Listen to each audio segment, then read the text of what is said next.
Welcome back to the Field of 68. We are live here at the final Pac-12 Media Day. It's a sad day here, Tad. It is a sad day. It really is. Kind of a sense of melancholy and true sadness for sure. It's been a great run, and you're not going to cry here. I'm not going to cry. Do we need some No, tissues for you? I'm okay. I'm okay. All right. The future's fine crying for everybody, Colorado, but we no. It's funny. I came into this league 13 years ago, and now I've spent my first year at Colorado. We were in the Big 12, and we came to the Pac for 13 years now. Back. And now we're heading back. So go figure. Full circle for you. Full circle. I didn't even realize. I didn't put that together. Yep, exactly. You got to really listen. I mean, the great thing is for this final year of the Pac-12, you got a team that might be built here.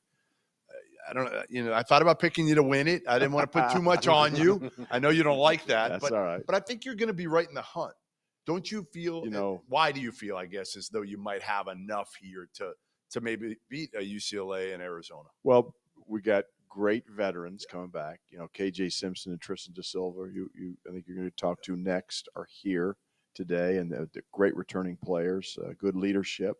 We also have Javon Hadley and Luke O'Brien and Julian Hammond. So we got a really nice mix of veterans coming back that are proven, and also some good young talent coming in. So the combination of those two, and there's nothing like freshmen on your team that are so energetic and eager and anxious, and they just infuse life into your program, year after year. So we've got a great blend this year, and we've got a big fellow, Eddie Lampkin, who is a proven player. Now he's battled some injuries. He's just coming off of one again here, but in a couple of weeks he'll be in the fold, and if we can stay healthy and we got enough firepower to win this thing. I said, they picked us fifth. Yeah.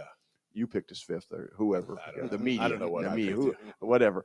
But there's not a lot of honestly, there's not a lot of disparity from. No, there's not. But my point is, if we're the fifth best team in the Pac-12, the Pac-12 is going to be really good this year, because I think we're going to have a good team.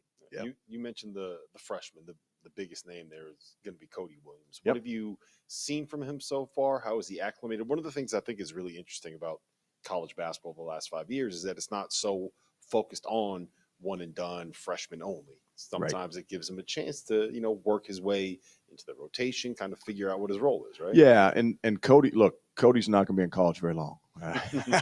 Let's just put that out there. What it is. He's made some play. We've had 12 practices up to this point, and he's made some plays in those practices. It's like, okay, there's a reason he got 5 stars next to his name, right?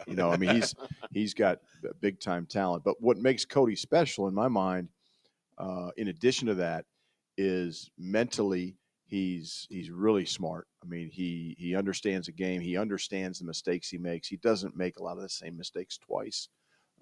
He's a learner. He's eager. He's a great teammate. He's come in with no ego. A lot of guys that come in with that kind of a resume or fanfare, they think they're what doesn't stink. And Cody's not like that. He's one of the guys. He's very respectful of the vets, and they love him and they appreciate him for that. So when you come in with that kind of attitude and you got that kind of head on your shoulders, you have that physical gift, that's a good combination. Describe him for people, because a lot of people haven't seen him yet. What's he like? What's his game like? His game is one, Jeff, that he can help you win, and he can affect the game of basketball in a variety of ways. It's not just he's a scorer. It's not that he's just a great passer, although he can score, and he's a really good passer. He's a capable, but more importantly, a willing defender. He's got unbelievable length and instincts to play the game. So he can help you defensively. He can help you by rebounding the ball. He can help you, by blocking a shot. So like a stat sheet stuffer in terms of like a little bit of everything. Yeah, and I don't know. He's not going to blow you away. He's not 20. Exactly. He's not going to blow you away with any specific skill set that he has. But man, he's good at everything. Well. And then you look at, part of what our job as coaches is we have to project, like, where's a kid going to be, 2 years down the road, 3 years down the road. It's one thing. I think we've done well at Colorado. My staff has done a great job. I got 3 former head coaches on my staff. We understand that. And when you look at Cody Williams and you look down the road, you're like, oh boy, yeah, this.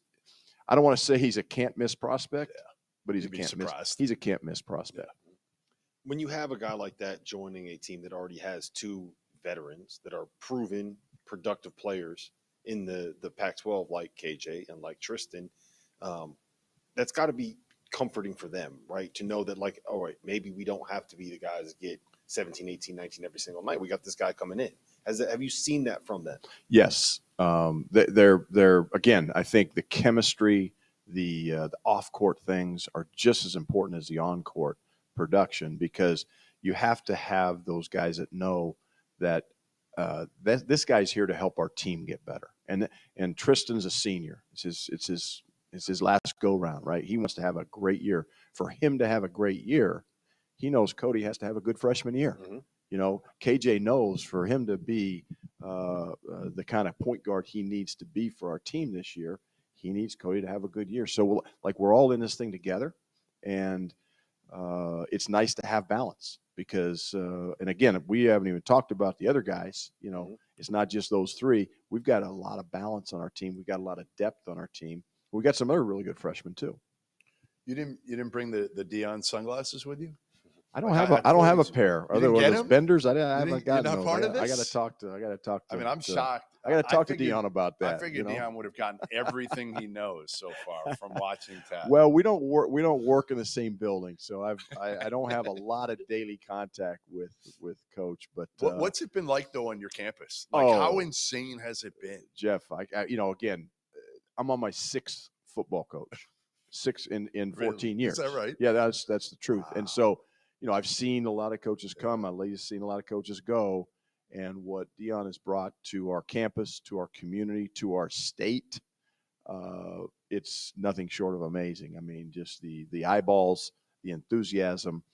How quick too. And how quick. Yeah, and look, he had a plan coming in, and he's executed that plan. And I think, anybody that knows college football knows it's tough to get this thing turned in one recruiting class, but man, he's turned it, and the positive momentum's going, and I think he stacks another class on top of this one. Do you have any more kids? I don't know about that. We could use another Shador and Shiloh. I can tell you that those kids are the real deal. But no, it's been really fun to watch.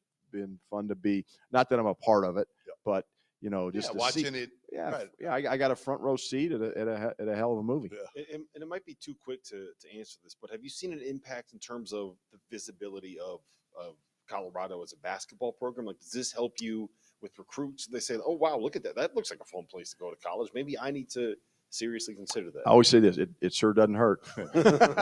Now, are we going to get a guy that we wouldn't have gotten, without that? I don't know the answer to that. But no, we've had unbelievable visits this fall. In the fall when you can have a great and we always have great visits. We've always had great visits. But these are insane visits in terms of just the excitement. When you got the celebrity factor, you've got college game day there. You've got I saw Derek White was back out with Jaylen Brown. Derek brought Jaylen back. Spencer Dinwiddie's been back for every game. They all want to get back. Andre Rowe, they all want to come back, and they've always come back for a weekend, right. But they haven't come back for 3 weekends in a row like they have this year. So that's pretty cool. You mentioned Derek White. I do want to ask you about him because I think that he is.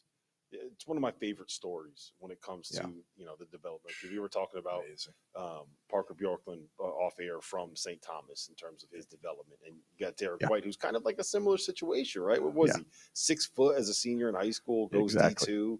Goes to your program, ends up being a first-round pick. Now he's on a team playing in NBA Finals. Like it's wild. Yeah, it is. It is. And those are the stories. And you guys do a great job, probably better than anybody in terms of finding those kind of stories and making them heard, because there's so many great stories in college basketball, and that's what's different a little bit, I think, about basketball than football. We were just talking about football. Is there's 360 plus Division I basketball teams. So you get a kid at St. Thomas, like you were talking about, that has a cool story. And Derek White's story has been well documented. We've talked about it a lot. We're as proud of Derek as anybody, but we got a lot of former players who've done a lot of good things, and that's the one thing at Colorado I'm most proud of is the culture that we've created about former players and getting them back. For the Nebraska football game, we had 52 former players back that weekend, and that's we've had reunions before, but never had 52 in one weekend. So there was a lot of balls in the air that one. I'll tell you what, Derek is about, and I don't even know him well. He's about as nice of a kid as I've ever met. Yeah, unbelievable right? human being. Yeah, there's just unbelievable. I mean, for a guy that, again, like big part of one of the best NBA teams out, that you'd never know it from Derek White. His humility is refreshing, and you're around a lot of NBA guys, and you've seen guys go from high school to college to the NBA, and you see sometimes money and the fame and all that thing changes. Derek White's the same guy. Luckily, though, the hair changed. Well, I think I credit Charles and Shaq to that one. I think they were giving him a hard time. There's no doubt. He heard it enough, and he was like, "I can't take this I anymore." like to think I had something to do with it. Yeah, I don't think that had anything to do with You're it. hanging on there a little bit. I don't know how much longer, Tad. Probably got another couple of years, and then you might be following Derek. Yeah, he looks good. He does. Yeah, Well, listen. Thanks for joining us. Okay, We appreciate it. Always you guys. good seeing you. Okay, thanks, guys.